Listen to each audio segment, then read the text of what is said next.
Ang awit ni Solomon. Mga babae ng Jerusalem. Ika-6 na kabanata. O babaeng pinakamaganda, nasaan na ang iyong mahal? Saan siya nagpunta upang matulungan ka naming hanapin siya? Babae, ang aking mahal ay nagpunta sa hardin niyang puno ng halamang ginagawang pabango, upang magpastol doon at kumuha ng mga liryo. Ako'y sa aking mahal, at ang mahal ko naman ay sa akin lang.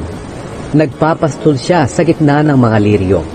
Lalaki, o napakaganda mo, irog ko.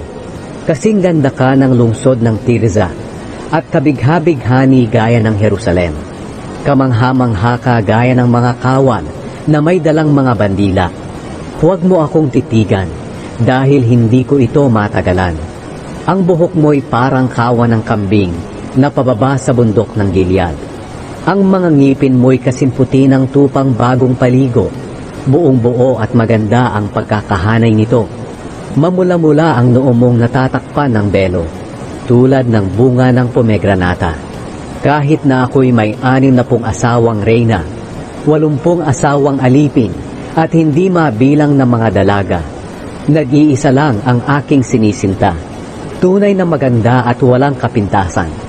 Ang tanging anak na babae ng kanyang ina at pinakapaborito pa.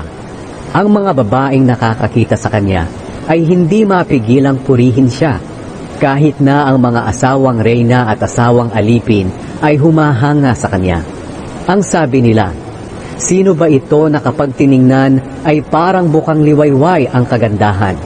Kasing ganda siya ng buwan, nakakasilaw na parang araw, at nakakamangha tulad ng mga bituin. Pumunta ako sa taniman ng almendro para tingnan ang mga bagong tanim na sumibol sa may lamba, at para tingnan na rin kung umuusbong na ang mga ubas at kung ang mga pomegranata ay namumulaklak na. Hindi ko na malayan, ako pala'y nandoon na sa maharlikang higaan kasama ang aking mahal. Mga babae ng Jerusalem, bumalik ka, dalagang taga Shulam.